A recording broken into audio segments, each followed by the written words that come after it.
Look up at the night sky, really look at it. Those countless stars, swirling galaxies, the vast emptiness stretching farther than our minds can grasp.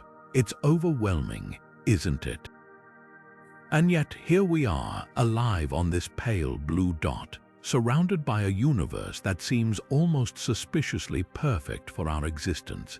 Think about it.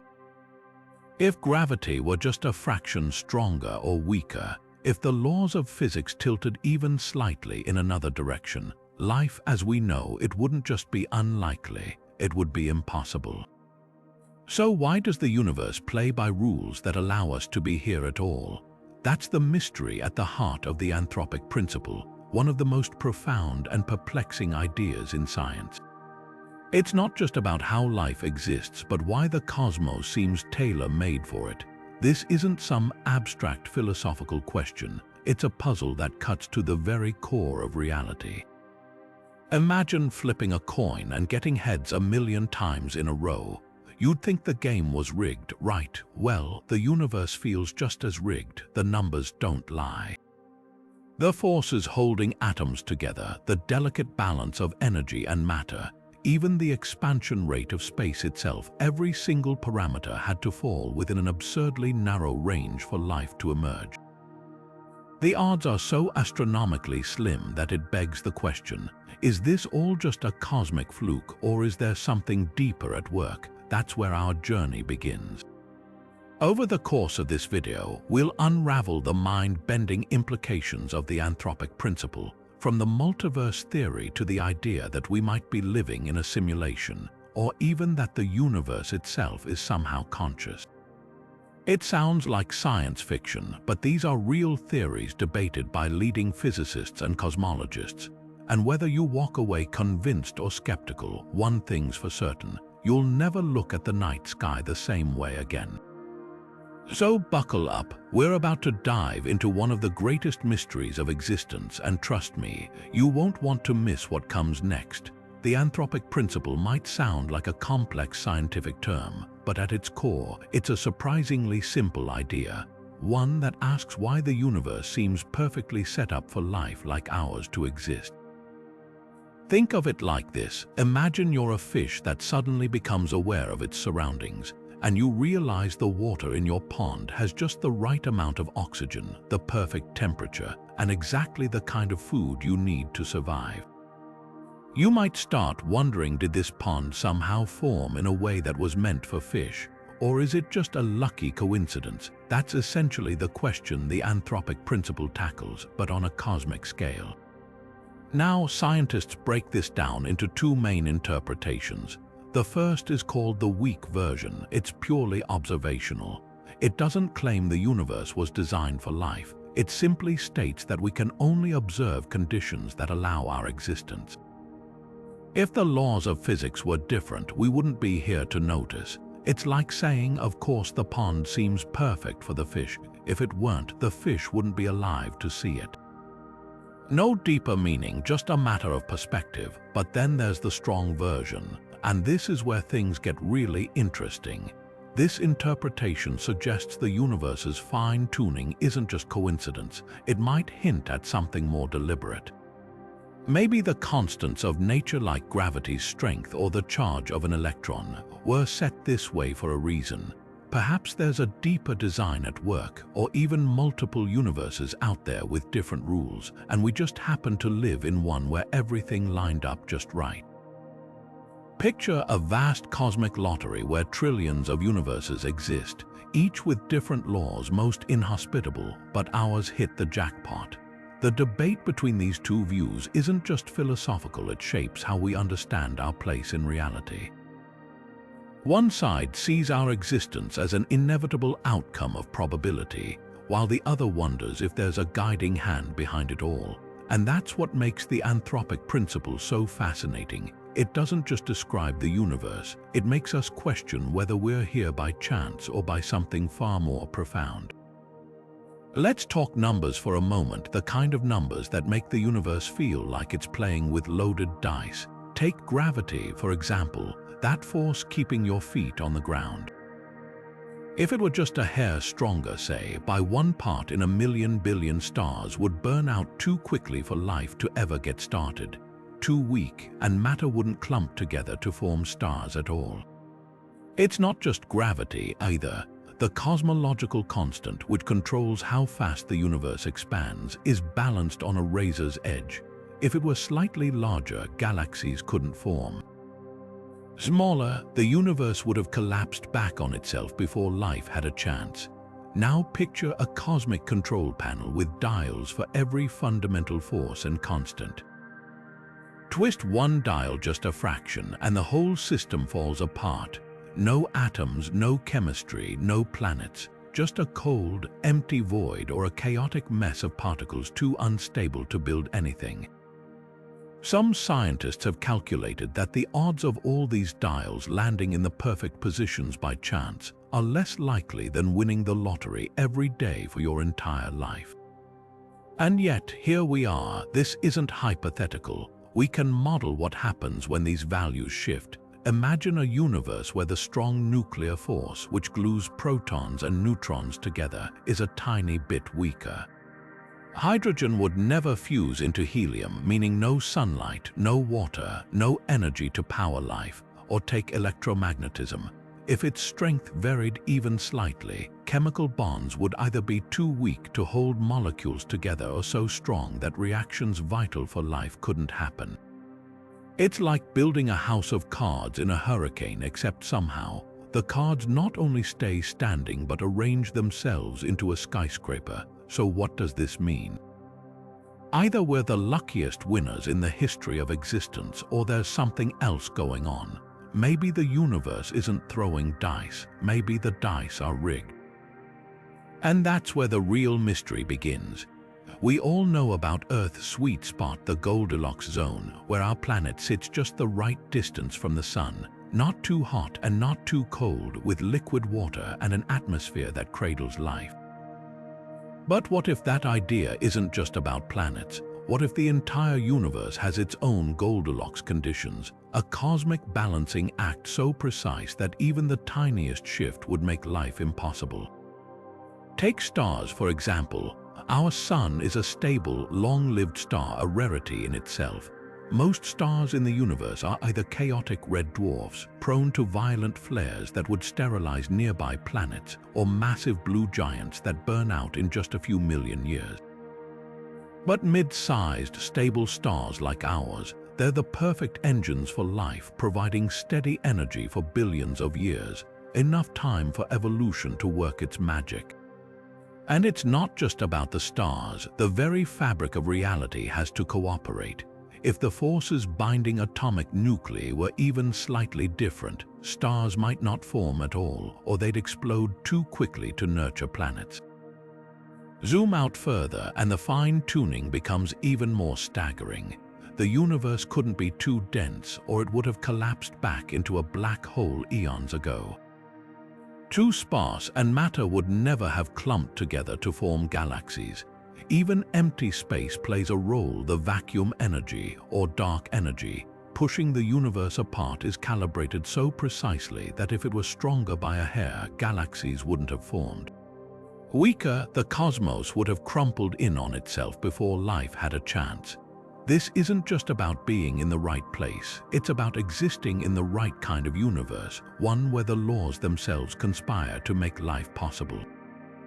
It's like finding a single, perfectly tuned piano in a warehouse of broken instruments, playing a melody that just happens to be the soundtrack to our existence. So when we talk about the Goldilocks zone, we're not just talking about Earth's cozy spot around the sun. We're talking about a universe that, against all odds, seems to have rolled out the red carpet for life. And that raises a question even bigger than the cosmos itself.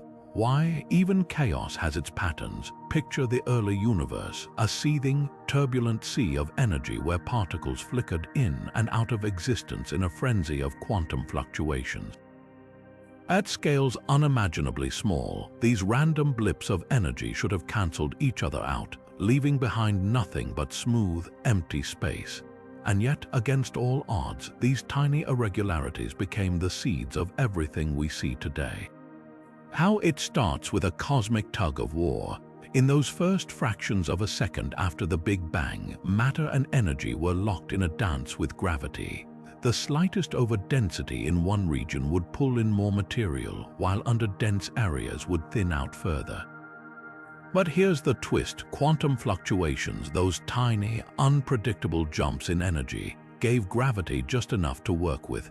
Think of it like sprinkling sand on a trampoline. Some grains naturally clump together, creating dips that attract even more sand.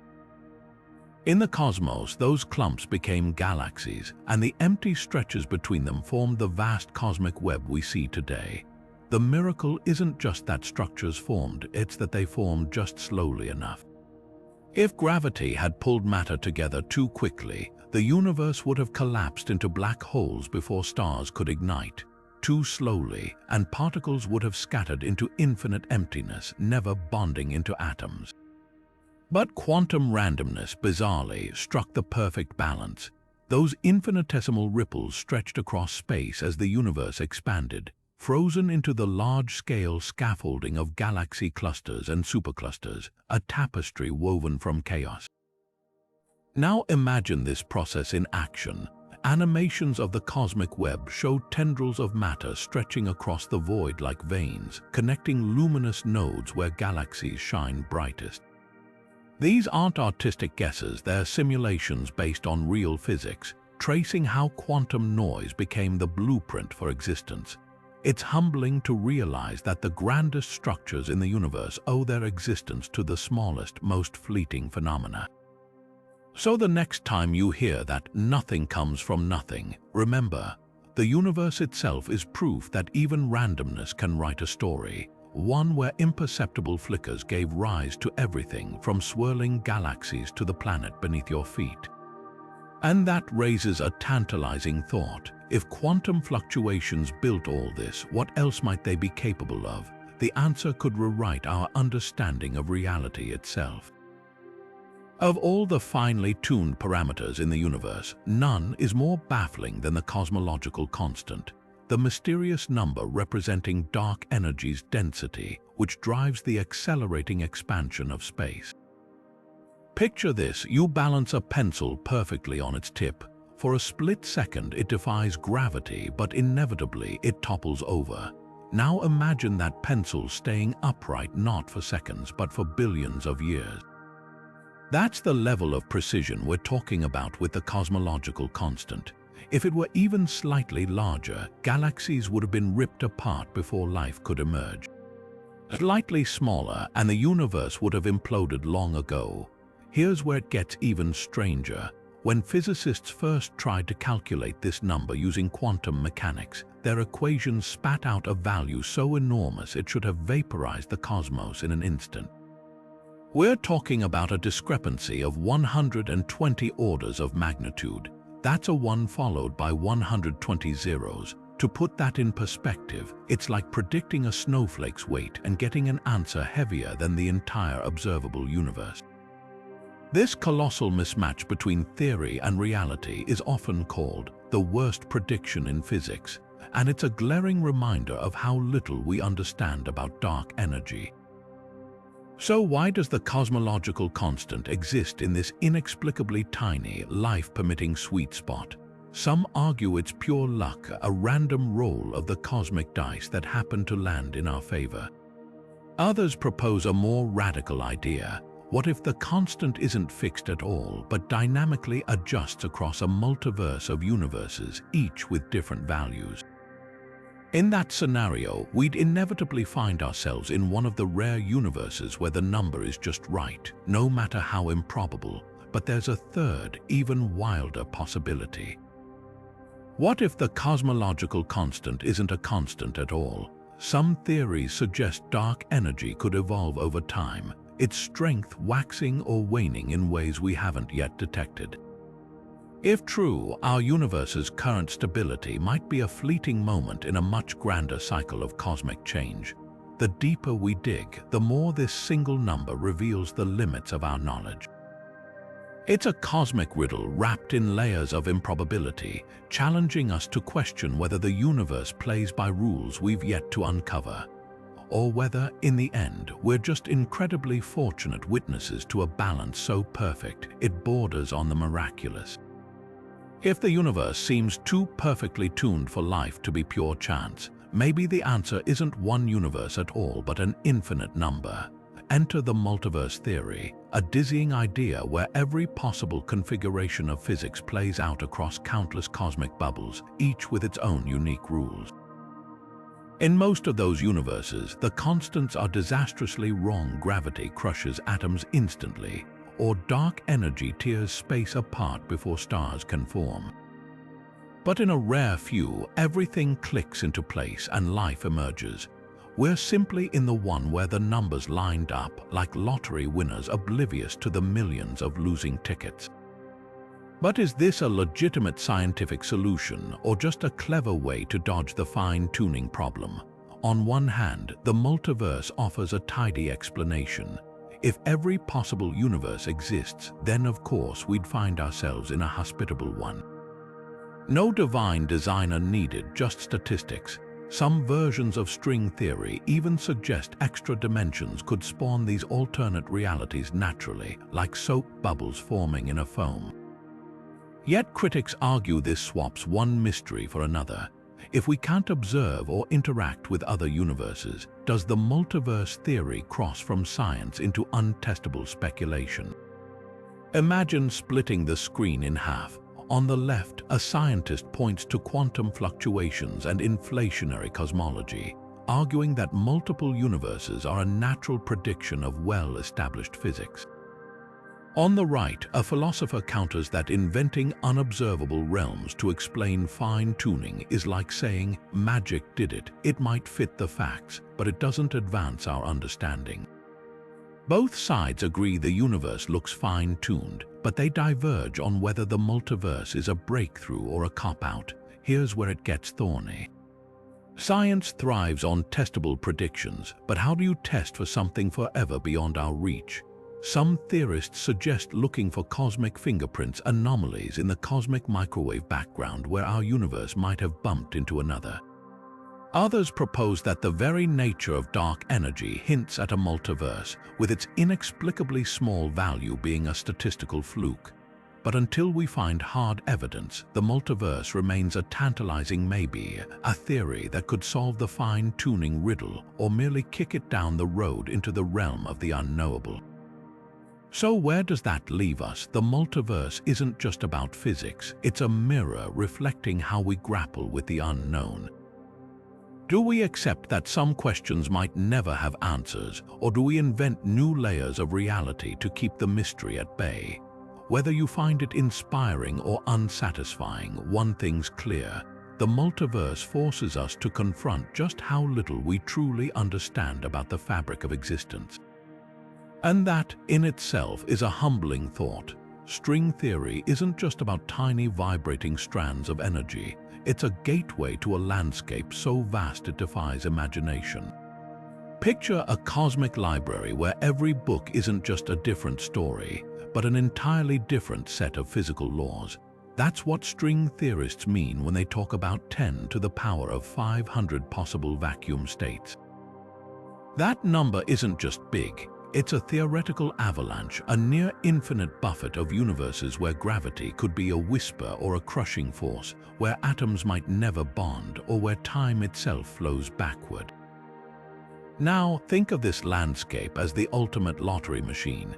Each vacuum state represents a ticket with its own unique combination of constants, the strength of forces, the mass of particles, even the number of dimensions.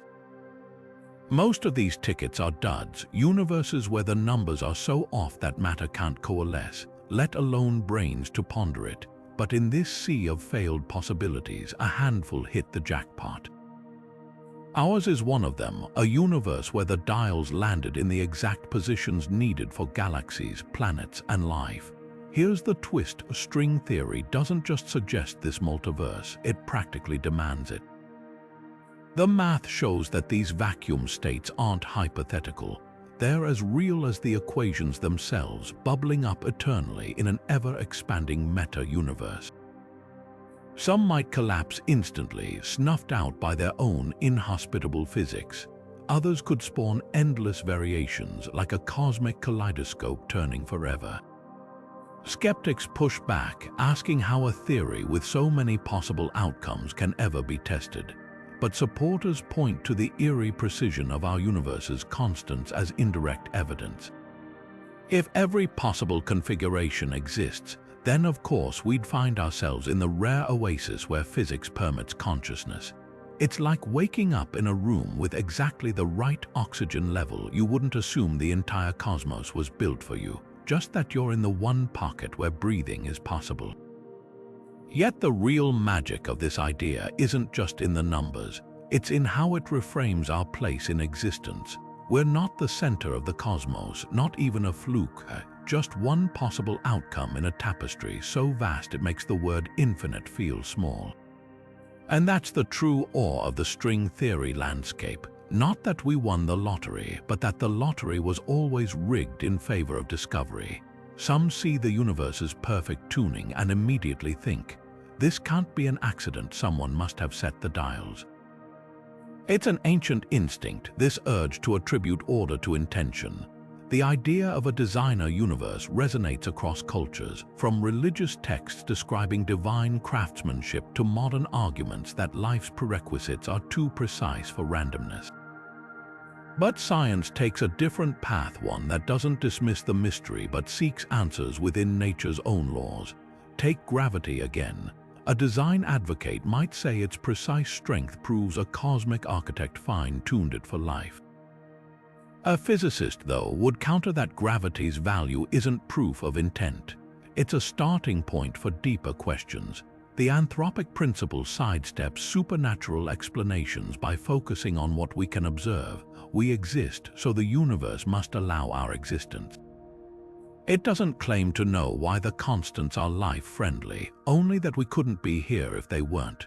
This isn't a dismissal of wonder, it's a refusal to stop questioning it because it was designed. Yet the line between science and philosophy blurs when we hit the Anthropic Principle's limits. Science thrives on testable hypotheses, but how do you test whether our universe is the only one? Multiverse theories offer a potential answer, yet they're still speculative, brilliant extrapolations, but not yet proven. Meanwhile, design arguments often rely on gaps in current knowledge, invoking a higher power where equations fall short. But history shows those gaps tend to shrink over time. Lightning wasn't Zeus's wrath, it was electrical discharge. The orbits of planets weren't guided by angels but by gravity. This tension reveals something profound about how we seek truth. One side finds comfort in purpose, a universe with meaning written into its fabric. The other finds awe in emergence, the idea that complexity can arise from simple rules playing out over eons. Both grapple with the same breathtaking reality. Against inconceivable odds, we're here in a cosmos that permits our existence. Perhaps the real lesson lies in the questions themselves. Whether you see fine-tuning as divine craftsmanship or cosmic luck, the wonder isn't diminished. The universe's laws invite curiosity, demanding we push further into the unknown, not to rush toward easy answers, but to sit with the astonishing fact that we can ask the questions at all. The double-slit experiment is one of the most mind-bending demonstrations in physics, not just for what it reveals about light and particles, but for what it implies about us. Fire electrons at a barrier with two slits, and they behave like waves, creating an interference pattern on the screen behind it. But the moment you place a detector to observe which slit each electron passes through, the wave pattern collapses. The electrons suddenly act like discrete particles. It's as if they know they're being watched. This eerie phenomenon, called the observer effect, suggests something startling. Consciousness might not just perceive reality, it could shape it. Physicist John Wheeler took this idea even further with his participatory anthropic principle, summed up in his famous phrase, "it from bit." He proposed that the universe only crystallizes into concrete existence when observed, like a cosmic choose-your-own-adventure book where the story doesn't exist until someone reads it.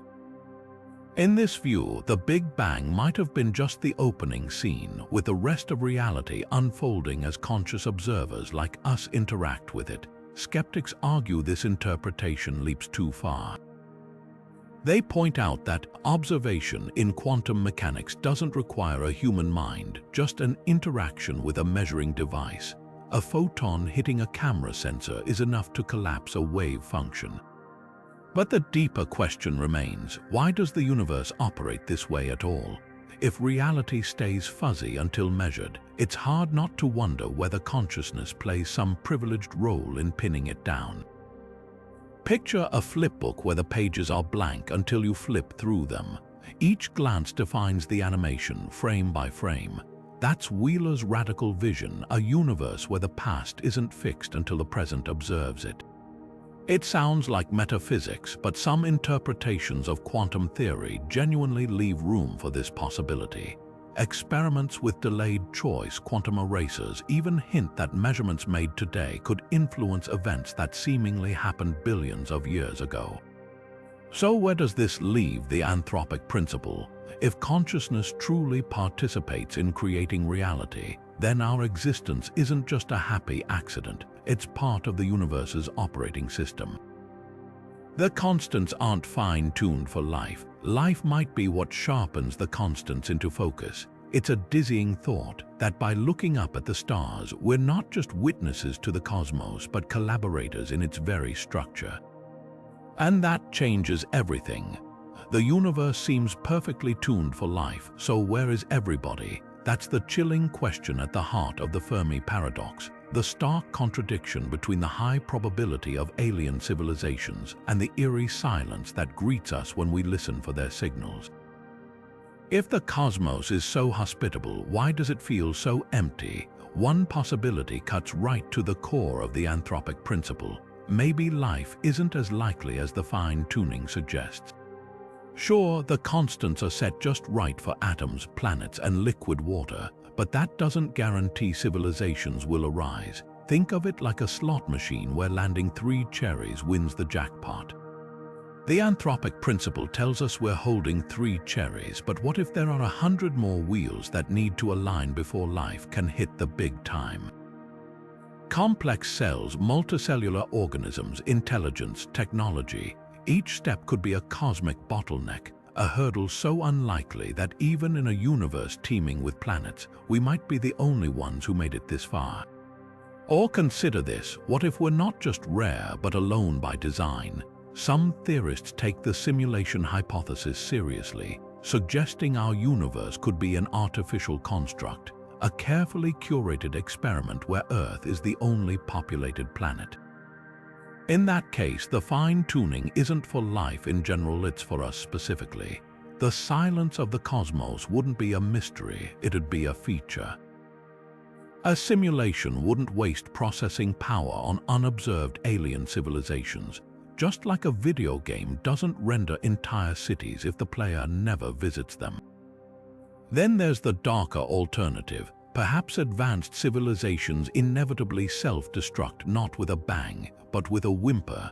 Climate collapse, artificial intelligence runaway, nanotech disasters. The list of existential risks grows as technology advances.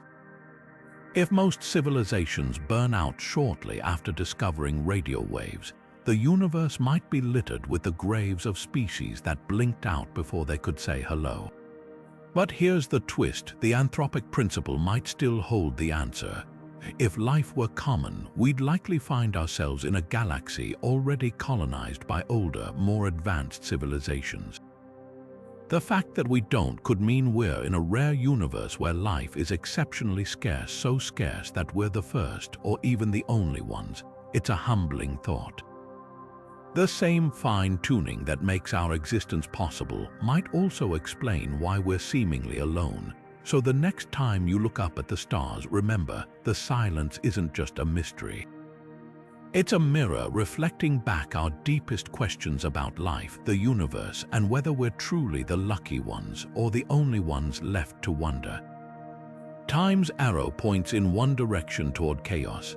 Every coffee cup shatters, every sandcastle crumbles, every star burns out.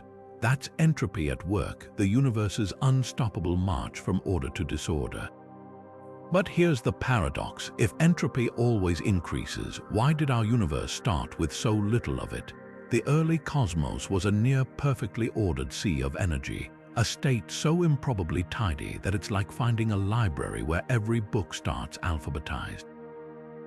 Without that pristine beginning, stars would never have ignited, galaxies wouldn't have spun into existence, and life would have had no foothold. So why did the universe begin with this cosmic clean slate? Picture a deck of cards fresh from the box suit sorted, numbers in sequence. Now imagine shuffling it once. It's still mostly ordered, but a few cards are out of place.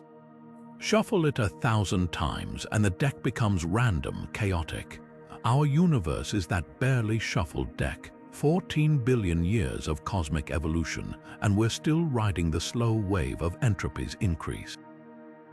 But if the deck had started fully shuffled, if the Big Bang had birthed a high-entropy chaos soup, structure could never have formed. No temperature differences to drive energy flows, no clumps of matter to collapse into stars, just a lukewarm, featureless void. Physicists call this the past hypothesis, and it's as baffling as the fine-tuning of constants. A high-entropy early universe isn't just unlikely, it's statistically absurd. The odds are worse than a tornado assembling a Boeing 747 from a junkyard. Yet here we are, in a cosmos that somehow began with the equivalent of every air molecule in your room deciding to huddle in one corner.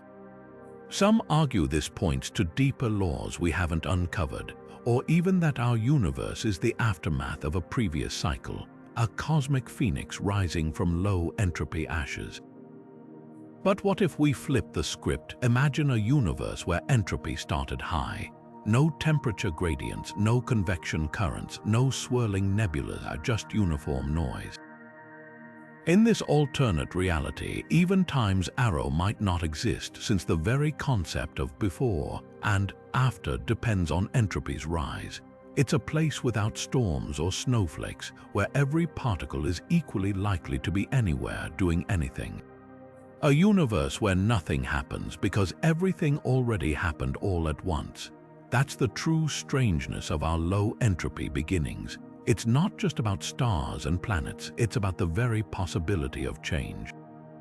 The universe had to start tidy to tell a story at all, and that leaves us with a haunting question. Was this starting condition another incredible roll of the dice, or is there a reason chaos took a backseat at the dawn of time? The answer might rewrite not just cosmology, but how we understand cause and effect itself. Carbon is the universe's ultimate architect, the element that builds DNA, fuels stars, and stitches together the molecules of life. But here's the wild part: carbon shouldn't exist in the quantities we see, at least not without a cosmic coincidence so precise it feels like the universe wanted us here. The secret lies in a fluke of nuclear physics called the Hoyle state, a rare energy level in the carbon-12 nucleus that makes life possible. Picture a star's core, a cauldron of crushing pressure and blistering heat. Here, helium nuclei smash together, but normally, they just bounce apart or form unstable isotopes that decay instantly. Except for one quirk: when two helium nuclei fuse, they create beryllium-8, a fleeting particle that lasts for a fraction of a second. For carbon to form, a third helium nucleus must hit this beryllium-8 before it falls apart, a timing so tight it's like threading a needle during an earthquake. But the universe had a workaround. In the 1950s, astronomer Fred Hoyle made a stunning prediction. Carbon-12 must have an undiscovered resonant energy state, a sort of nuclear sweet spot where the combined energy of those colliding particles matches perfectly with carbon's internal structure. This resonance acts like a trapdoor, dramatically increasing the odds of carbon formation. When physicists tested Hoyle's idea, they found it exactly where he said it would be, a triumph of scientific intuition so precise it borders on prophecy. Without this resonance, stars would cook helium into oxygen or heavier elements instead, leaving almost no carbon behind. And carbon isn't just a building block, it's a chemical multitool. Its four bonding sites let it form rings, chains, and complex 3D structures, enabling everything from sugars to proteins. No other element offers this versatility. Silicon, often floated as a potential alternative, can't match carbon's knack for stable, diverse bonding. But the fine-tuning doesn't stop there. Oxygen, life's other essential element, exists in a similarly Goldilocks zone. Stars produce oxygen by fusing helium with carbon, but crucially, oxygen's nucleus doesn't have a resonant state like carbon's.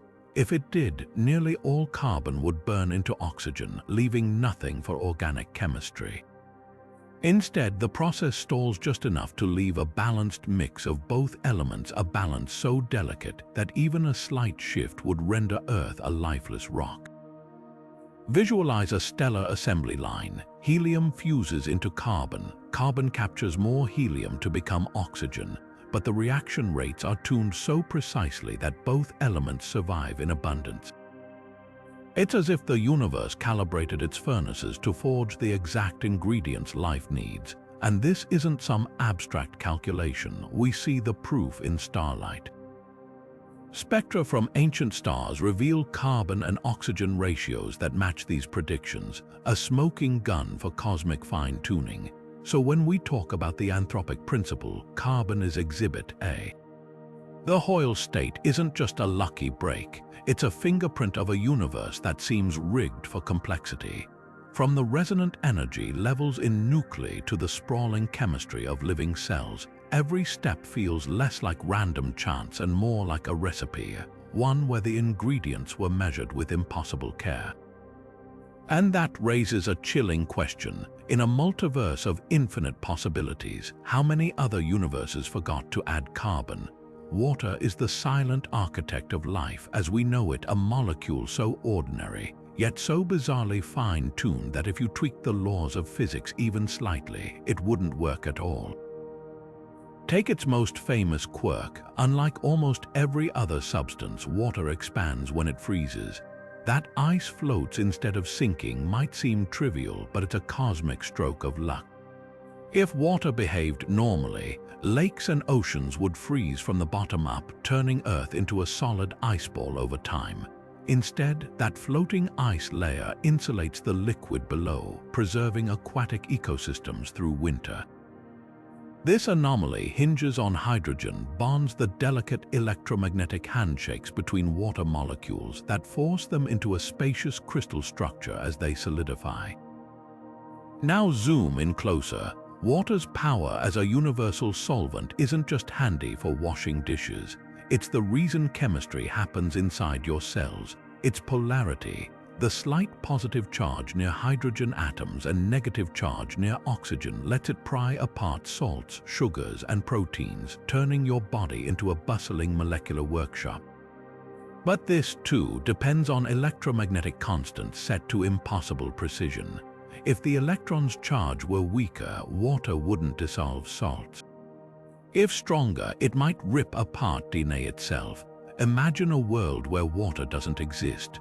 Alternative solvents like ammonia or methane could theoretically fill the role, but they're pale substitutes. Ammonia's liquid range is a narrow band in extreme cold, making energy-intensive life sluggish. Methane lacks polarity, so it can't dissolve the complex molecules life needs. Even if some exotic biochemistry arose, it would lack water's versatility, its ability to cradle delicate proteins, shuttle nutrients, and even participate in reactions directly. Now picture Earth with these tweaked rules. Oceans of liquid methane might glimmer under a dim sun, but without water's expansion trick, ice would sink, locking away vital nutrients. Chemical reactions would crawl at frigid temperatures, DNA's double helix impossible. The very structure of life depends on water's unique electromagnetic handiwork. This isn't just about Earth. When we search for life on distant moons like Europa or Enceladus, we follow the water not because we lack imagination, but because the universe seems to have crowned it the only molecule capable of weaving the tapestry of complexity we call life. And that raises a haunting thought. If water's properties are so finely tied to physics' deepest constants, could a waterless universe ever brew life at all? Dark matter is the invisible scaffolding of the cosmos, a mysterious substance that doesn't emit, absorb, or reflect light, yet holds galaxies together with its gravitational grip. Without it, the universe would look drastically different. Picture a galaxy like our Milky Way, a spinning pinwheel of stars and gas. The math doesn't lie. The visible matter alone doesn't have enough gravity to keep stars from flinging outward as it rotates.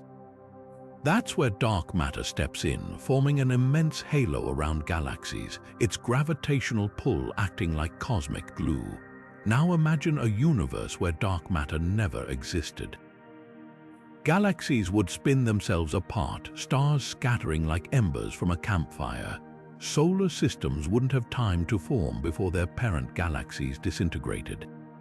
Planets might never coalesce, let alone linger in stable orbits long enough for life to emerge. It's not just about gravity. Dark matter's role in cosmic history is even more profound. In the early universe, its density variations acted as seeds for structure. Ordinary matter, attracted by these invisible ripples, clumped into the first galaxies. Without those dark matter templates, matter would have spread too evenly, leaving the cosmos a featureless void. But here's where things get eerie. The amount of dark matter had to be just right. Too much and galaxies would collapse into chaotic knots, their stars crammed too close for stable planetary systems. Too little and galaxies would never form at all. The fact that dark matter's density landed in this narrow Goldilocks zone suggests yet another layer of fine-tuning, one that allowed galaxies to grow large enough to nurture life, but not so dense they'd tear themselves apart. Consider the alternative, a dark matter-deficient universe.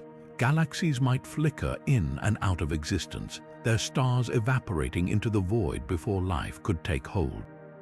Supernova would be rarer, meaning fewer heavy elements like iron and gold, the very materials that build rocky planets and power technology. Even time itself would feel different. With galaxies constantly disintegrating, the cosmos would lack the long-term stability needed for evolution to work its slow magic. This isn't just speculation. Simulations of dark matter-free universes show a hauntingly empty landscape, where galaxies struggle to form and quickly disperse. The delicate balance we take for granted, the steady orbits of planets, the rhythmic pulse of stellar nurseries depends entirely on a substance we can't even see. It's as if the universe knew life needed stability, and dark matter was its way of ensuring the cosmic stage stayed intact long enough for the show to begin. Here's a thought that will twist your sense of reality into knots. What if you're not reading this right now? What if you're just a fleeting consciousness, a momentary flicker of thought assembled by pure chance in the infinite void? That's the essence of the Boltzmann brain paradox, a terrifying idea born from the laws of thermodynamics.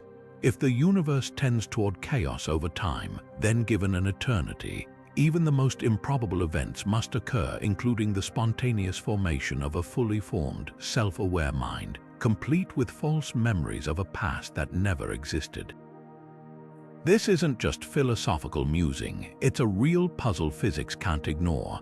Ludwig Boltzmann, the scientist who helped decode entropy, realized that in a vast and eternal cosmos, random fluctuations could occasionally create order from disorder. Most of the time, these fluctuations produce trivial things: a brief swirl in a gas cloud, a temporary temperature drop. But given enough time, even something as complex as a human brain could pop into existence, fully formed, convinced it's lived a full life. And statistically, in an infinite universe, Boltzmann brains should outnumber evolved beings like us by an unimaginable margin. So why don't we see them? Or worse, how do we know we aren't them? Let's break down the nightmare math. The probability of a Boltzmann brain forming is astronomically low, but infinity dwarfs even the most impossible odds. If the universe lasts forever, these self-aware fluctuations should eventually dominate over ordinary, evolved observers. Think of it like a monkey randomly typing Shakespeare. Given enough time, it's inevitable. But here's the catch. If Boltzmann brains are the norm, then your belief that you're reading this video script is far more likely to be a random hallucination than an actual experience. Every memory, every scientific discovery, even the laws of physics you think you understand could be a fiction cobbled together by quantum noise. Skeptics counter with a simpler explanation. Maybe the universe isn't infinite, or maybe some deeper law prevents Boltzmann brains from outnumbering real minds. After all, if our observations are reliable, if science and logic aren't illusions, then the sheer fact that we're having this discussion suggests Boltzmann brains can't be the default. Unless, of course, that's exactly what a Boltzmann brain would think. The paradox forces us to confront the limits of our knowledge. Are we stable, continuous beings anchored in reality, or just temporary glitches in the cosmic noise? It's a question with no easy answer, but one thing's certain. Whether we're Boltzmann brains or not, the universe has a cruel sense of humor, dangling the possibility that everything we know might be nothing more than a fleeting spark in the dark. Picture waking up one day and discovering your entire reality. The people you know, the memories you cherish, even the laws of physics themselves, are lines of code in an unfathomably advanced simulation. It sounds like sci-fi, but some philosophers and scientists argue this might not just be possible, but probable. Here's the chilling math. If civilizations eventually gain the power to create hyper-realistic simulations of their ancestors, and they run even a modest number of them, the odds that we're in the original, base reality shrink to near zero. Think of it like this: if 1 out of every 10,000 humans ever born becomes a historian, and each writes 1,000 biographies, the chances you're reading an original document, not a copy, are vanishingly small. This is simulation theory's twist on the anthropic principle. Instead of asking why the universe's constants are fine-tuned for life, it flips the question: what if the tuning isn't natural but intentional? An architect building a virtual world would need to adjust parameters to make it stable. Too much gravity, and planets collapse; too little, and stars never form. Our universe's perfect balance could be evidence of this careful calibration, like finding a machine with every dial preset to functional. Even quirks like quantum indeterminacy, where particles exist in probability states until observed, might not be fundamental truths but processing shortcuts. Why render every atom in detail when you can simulate only what's being measured? Critics argue this is just creationism repackaged for the digital age, swapping gods for programmers. But the simulation hypothesis offers something theology doesn't: a testable prediction. If our universe is a construct, it might have computational limits, glitches in the fabric of reality.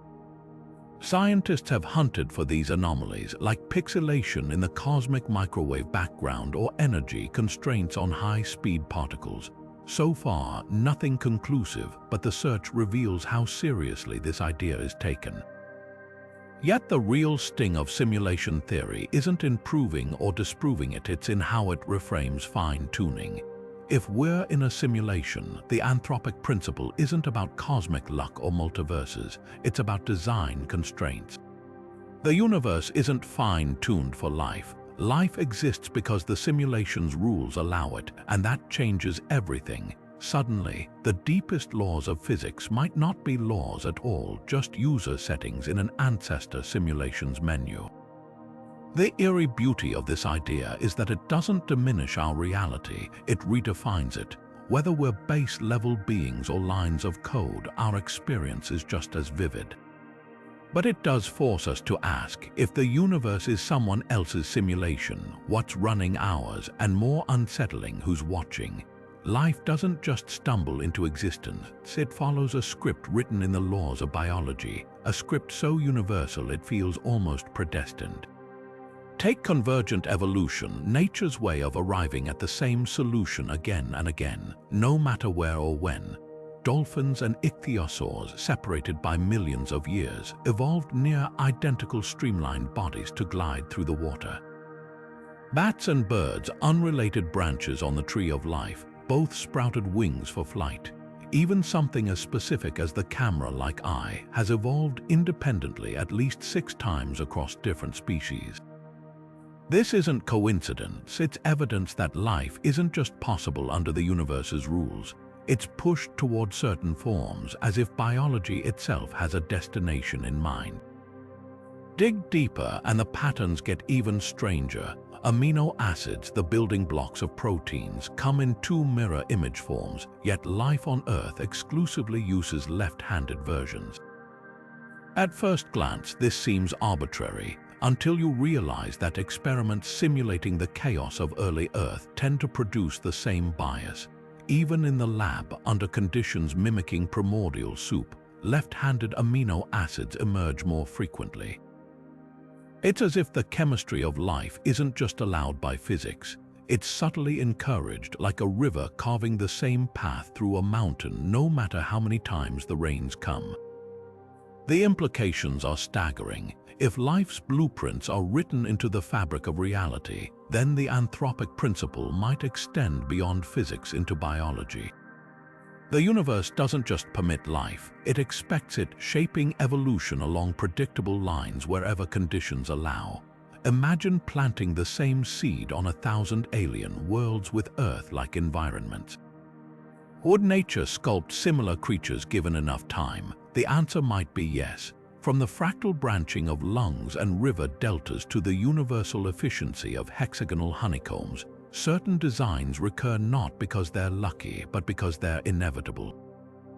This isn't just about animals and plants. Even at the molecular level, life seems to converge on the same solutions. ATP, the energy currency of cells, is used by every known organism on Earth. The genetic code, with its 4-letter alphabet, is virtually identical across species, from bacteria to blue whales. These aren't frozen accidents, they're peak solutions to biological problems, like discovering the best possible gear for a machine. The odds that life would stumble upon these exact systems by chance are absurdly low unless the universe is, in some hidden way, guiding the process. Critics argue this is just survivor bias. We only see the life that worked, not the countless failed experiments, but that misses the point. The eerie repetition of forms across distant lineages suggests something deeper, that biology, like physics, operates within boundaries set by the cosmos itself. The universe doesn't just allow life, it has a type. And if that's true, then the search for extraterrestrial life might not be a hunt for the bizarre, but for the familiar, the same shapes, the same chemistries, the same inevitabilities playing out on distant worlds. So when we ask why the universe seems fine-tuned for life, we might be asking the wrong question. The real mystery isn't just how life can exist, but how it must exist pushed into being by laws we're only beginning to decode. And that changes everything. If life isn't a fluke but a cosmic imperative, then we're not just lucky to be here, we're part of a pattern written into the stars. The universe's fine-tuning doesn't just defy probability, it defies our very sense of meaning.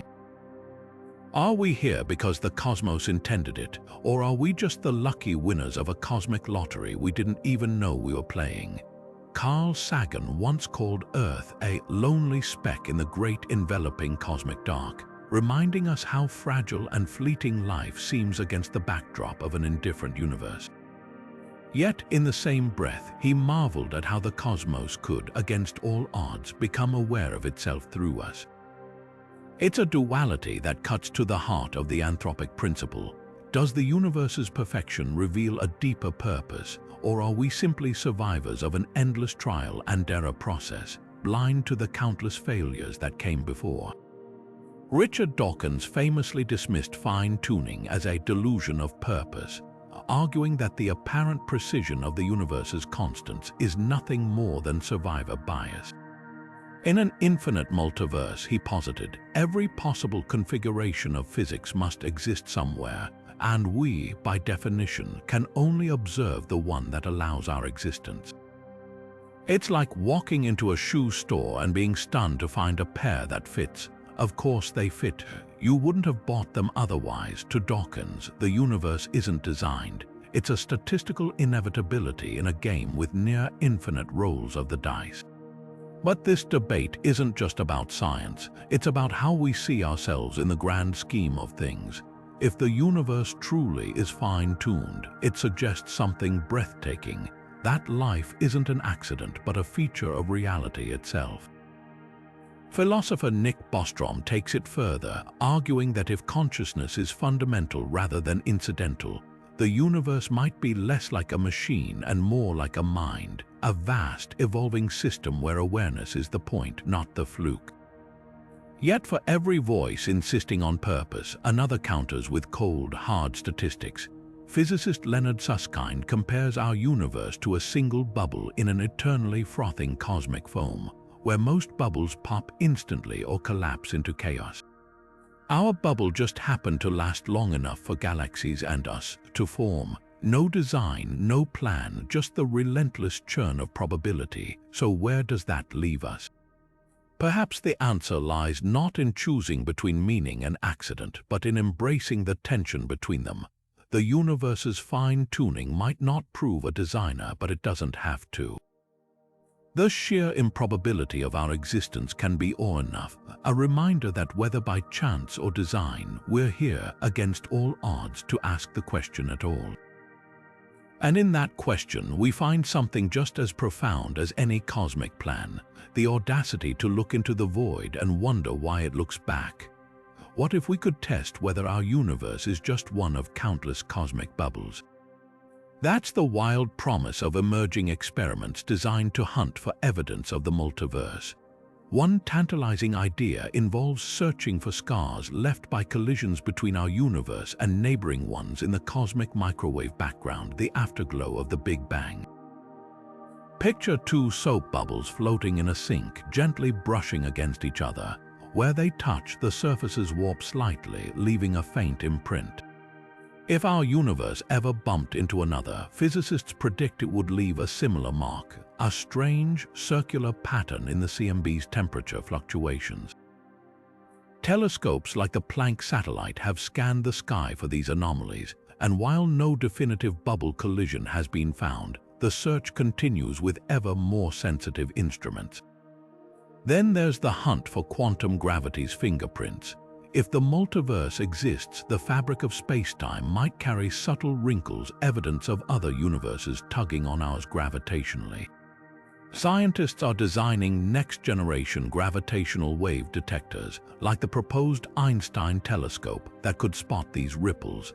Imagine listening to the cosmos with headphones so precise you could hear whispers from beyond the edge of reality. Some theories even suggest that if a neighboring universe briefly brushed against ours, it could create a gravitational wave with a unique frequency, like a cosmic door creaking open. But perhaps the most mind-bending test involves the cosmological constant itself.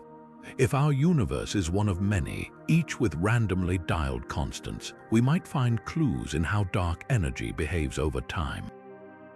Future telescopes like the Nancy Grace Roman Space Telescope could track whether dark energy's strength changes, a hint that our constant isn't fixed but dynamically adjusting, as if the universe is fine-tuning itself in real time. Critics argue these searches are like looking for a needle in a universe-sized haystack if the needle exists at all, yet even null results teach us something. Every time an experiment doesn't find evidence of other universes, it shrinks the space where multiverse theories can hide, forcing us to refine or rethink them. That's the beauty of science. Whether we're testing the fabric of reality or the limits of our imagination, every answer and every mystery brings us closer to understanding why we're here at all.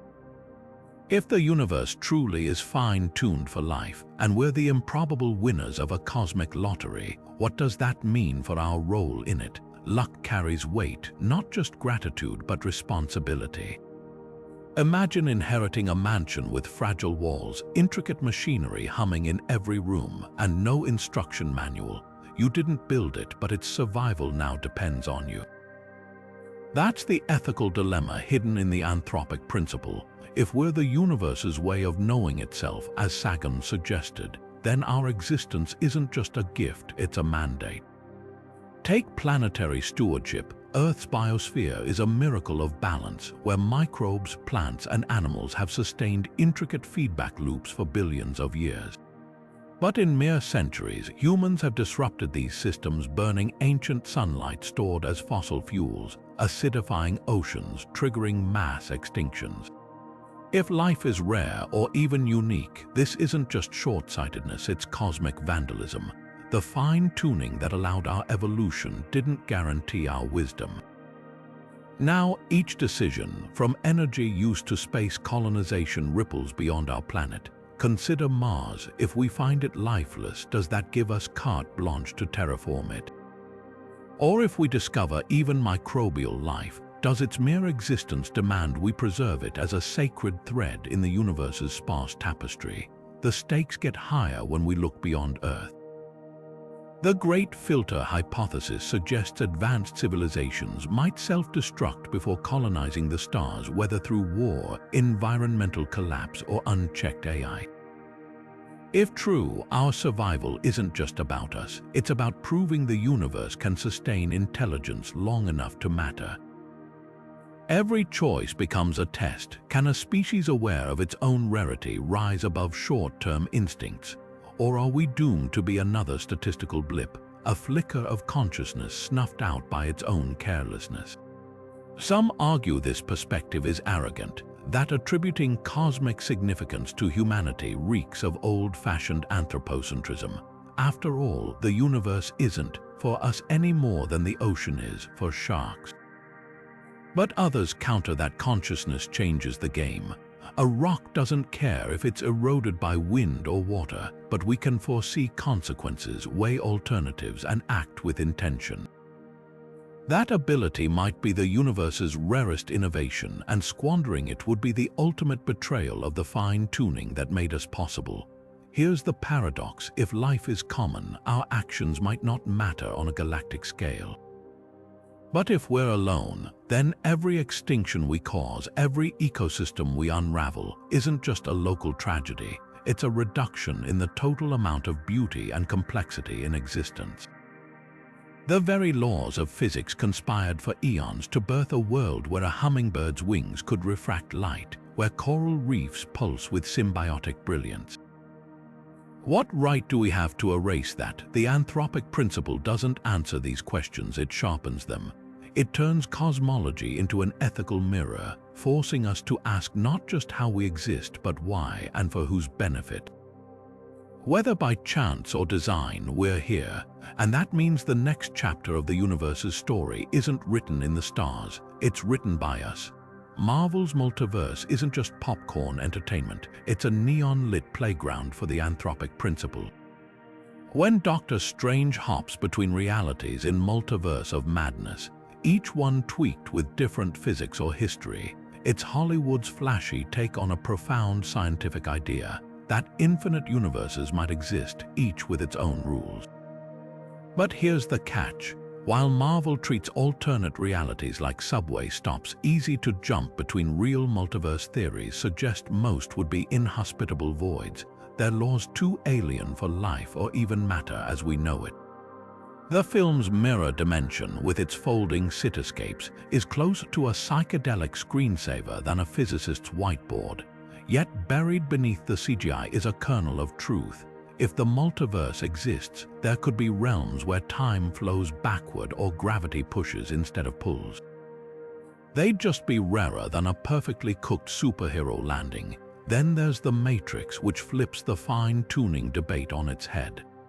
Instead of asking why the universe allows life, it posits a darker question. What if life is the point of the universe, but only because we're trapped in a simulation? The film's iconic red pill moment isn't just about waking up, it's a metaphor for the Anthropic Principle's most unsettling implication. If our reality is a construct, its laws might be arbitrary settings like the rules of a video game.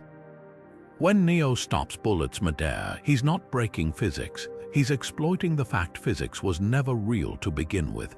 Scientists might scoff at the idea of a machine-run zoo for human brains, but the Matrix nails one thing. If we're in a simulation, the universe's perfection isn't luck, it's design. For something closer to actual science, Interstellar's Tesseract scene, where Cooper navigates time as a physical dimension, dips into real theoretical physics. Kip Thorne, the Nobel-winning physicist who consulted on the film, grounded its black hole visuals in equations, but even here Hollywood takes liberties. The idea that love could transcend dimensions as a tangible force, pure poetry, zero peer review. Yet Interstellar's portrayal of time dilation near Gargantua is eerily accurate. Astronauts orbiting a black hole would age slower than those on Earth, a real-world effect predicted by Einstein. The film's balance of fact and fantasy makes it a rare gem, sci-fi that educates as much as it dazzles. But not all pop culture gets it wrong. Arrival's heptapods with their circular alien script embody a radical idea that language and perception might shape reality itself. Their non-linear time sense mirrors quantum theories where past and future aren't fixed but fluid, a nod to the participatory Anthropic Principle. When linguist Louise Banks learns their language and begins experiencing flashes of her future, it's not magic. It's a cinematic twist on the observer effect, where consciousness might collapse quantum possibilities into actual events. The film's quiet brilliance lies in treating alien contact not as a war or a tech swap, but as a collision of worldviews that redefines what it means to exist. Compare that to Rick and Morty's infamous infinite central finite curve, a multiverse where every possible version of reality exists except those where Rick isn't the smartest being alive. It's a drunken, nihilistic take on fine-tuning. If everything exists somewhere, nothing matters, but buried in the show's burp-laden chaos is a sharp critique. When Rick says nobody exists on purpose, he's channeling the cold logic of the weak Anthropic Principle. Yet the series undercuts itself when Morty's choices do matter, suggesting even in an infinite multiverse, consciousness might carve out meaning. So where does this leave us? Sci-fi thrives on bending science, but the best stories, whether cerebral or chaotic, shine a light on real theories. They're not documentaries, but they're not just escapism either. They're the universe holding up a funhouse mirror to itself, asking what ifs that science is still grappling with, and sometimes, like a quantum fluctuation sparking a galaxy, fiction nudges us closer to truth stranger than scripts. Not everyone buys the idea that the universe's fine-tuning needs a multiverse or a designer to explain it. Some physicists argue we're missing a deeper layer of physics, one where the so-called arbitrary constants aren't arbitrary at all, but emerge naturally from undiscovered laws. This camp calls their approach the naturalness problem, and their frustration is simple. If the universe's parameters seem suspiciously perfect, maybe it's because we haven't found the underlying framework that makes them inevitable.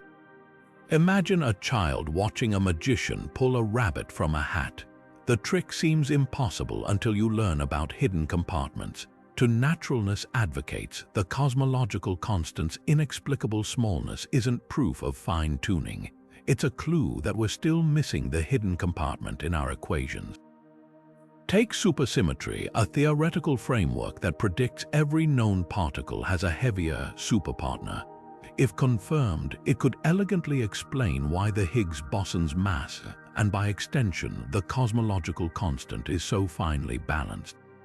The math suggests these superpartners might cancel out quantum fluctuations that would otherwise inflate the vacuum energy to universe-shattering levels.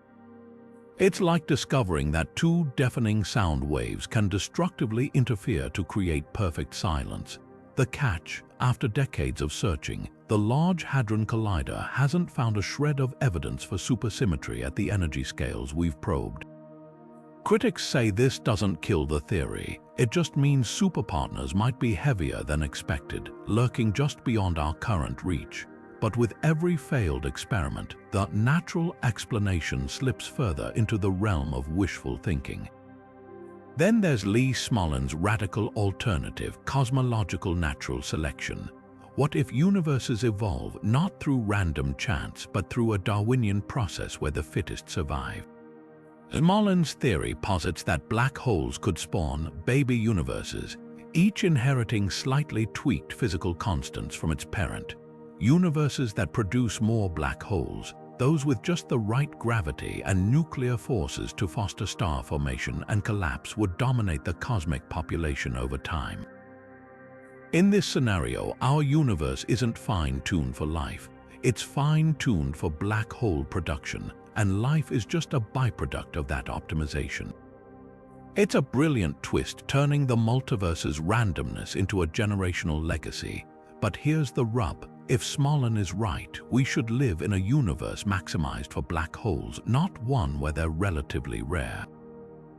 Observations show most matter ends up in stars or diffuse gas, not singularity factories. String theory offers another escape route. Its landscape of possible vacuum states might seem like a multiverse in disguise, but some theorists argue these solutions aren't truly independent. They're facets of a single, deeper structure. Think of it like ice and steam. Both are phases of water, governed by the same molecular rules despite their surface differences. If the universe's constants are like temperature and pressure for an underlying quantum substrate, their apparent fine-tuning could reflect stable configurations in a grander equation we haven't solved yet. The common thread in these critiques, a refusal to accept that the universe's perfection is either miraculous or accidental. For every scientist who sees fine-tuning as proof of a multiverse, another insists it's a puzzle to be solved, not a mystery to be surrendered to. And that tension between accepting luck and hunting for deeper laws is where physics thrives. After all, if history teaches us anything, it's that every inexplicable phenomenon, from the orbits of planets to the glow of radium, eventually yielded to a better theory. Maybe the constants are next, or maybe, for the first time, we've hit a wall where the answers aren't just hidden, but fundamentally beyond our reach. The only way to know is to keep digging. The universe exists. That simple fact is the most baffling mystery of all. Why is there something instead of nothing? Every star, every atom, every fleeting thought hinges on this question, one that haunts both science and philosophy.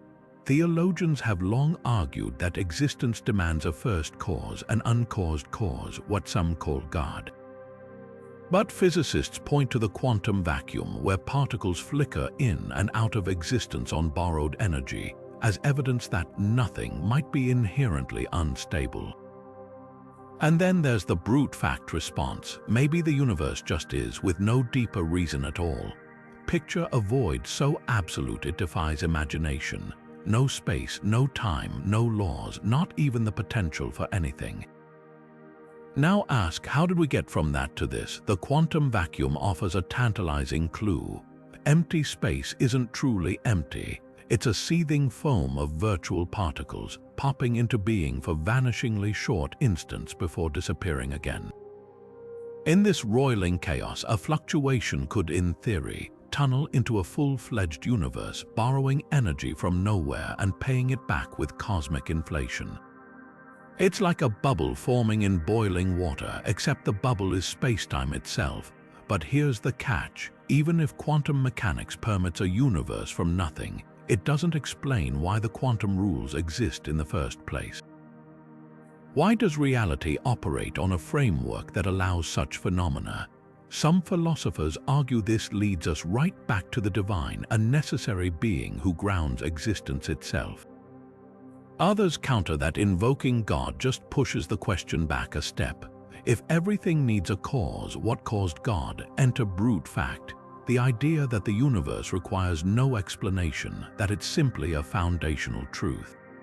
It's unsatisfying but logically airtight. Imagine a chain hanging from the sky. You can keep asking what each link is attached to, but at some point you hit the ceiling. The universe might be that ceiling, the end of the line where questions stop. Now layer the Anthropic Principle onto this puzzle. If multiple universes bubble up from the quantum foam, each with random laws, we'd naturally find ourselves in one that permits our existence. No fine-tuning, no designer, just statistics. But that doesn't answer why the multiverse exists either. It merely reframes the mystery, the sheer improbability of anything existing at all, let alone a universe tuned for life, leaves us suspended between awe and existential vertigo. Maybe the answer isn't in the stars or equations, but in the act of asking itself. After all, a universe without observers wouldn't just lack answers, it wouldn't even have questions. So here we are, standing at the edge of a cosmic mystery, surrounded by a universe that bends its own rules just enough to let us exist. From the delicate dance of gravity and dark matter holding galaxies together, to the improbable resonance in carbon atoms that built your bones, to the quantum quirks that keep reality from unraveling, every layer of physics seems stacked in our favor. The universe didn't just roll out a welcome mat, it rebuilt itself from the ground up to make life possible. And yet, the deeper we dig, the more questions we uncover. Is this perfection the work of a multiverse's infinite rolls of the dice, a simulation's meticulous coding, or something beyond our current understanding, waiting in the equations we haven't yet written? Carl Sagan once said we're made of star stuff, atoms forged in the hearts of long-dead stars, scattered across the cosmos only to reassemble into something that could look back and wonder. That's the real magic here, not just that the universe allows life, but that it allows life like ours, minds capable of tracing starlight back to its source, of measuring the charge of an electron, of asking why any of this exists at all.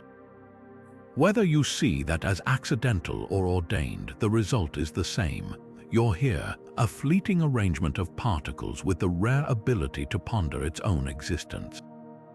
So the next time you feel small under the night sky, remember, you're not just a spectator to the cosmos, you're its most astonishing experiment, a way for the universe to know itself.